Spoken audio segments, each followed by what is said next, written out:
We're going to use design to turn ourselves inside out. During this month of reflection, we need to look at all aspects of ourselves. I'm Elul Kaplan-Wildman from Unbound, bringing you Shapes from Jerusalem. I'll be explaining the ideas behind this week's shapes, which you then can make on your own. For a quick daily dose of crafting and spirituality, just cut each shape out of paper, or get as elaborate with them as you like. There are templates on the site, or just eyeball it from what you see here. The design for today is the most simple and straightforward shape that there is. Let's see if you can guess as I cut. But this simple shape represents more ideas than could even possibly fit into this video. The circle.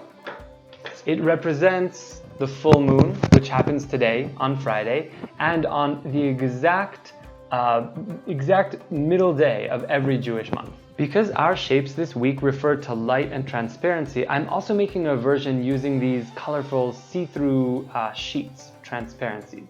I'm so fascinated by the Jewish calendar. Instead of following a lunar cycle or a solar year, we combine the two and make it extra complicated, obviously.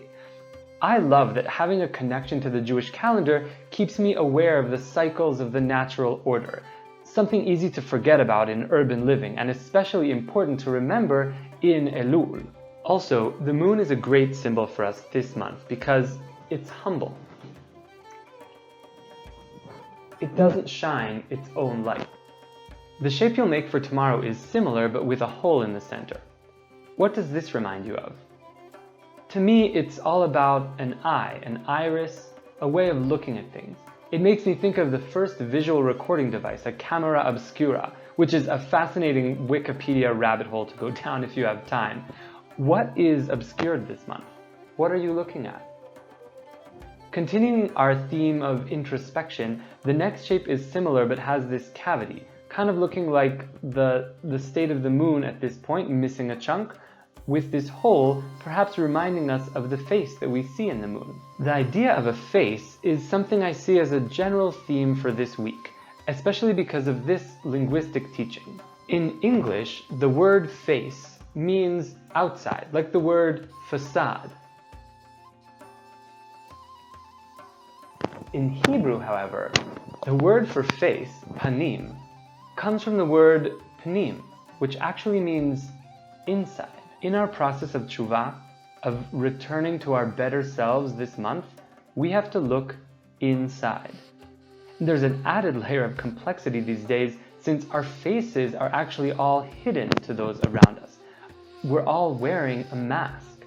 And depending on how you look at this shape, you can also see a face in profile covered in a mask. We continue with an apple core, since apples have become a symbol for the Jewish New Year, and why not?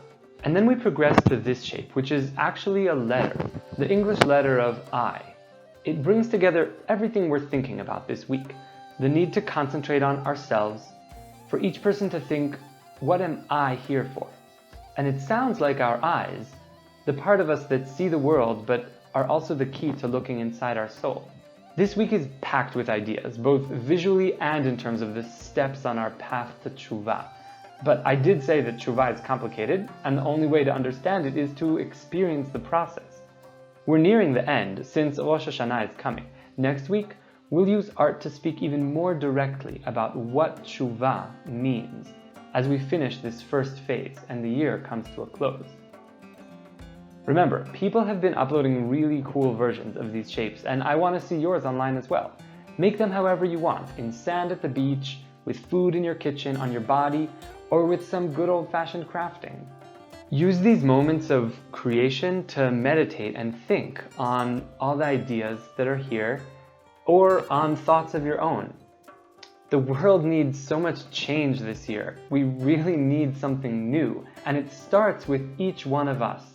It starts with what we create.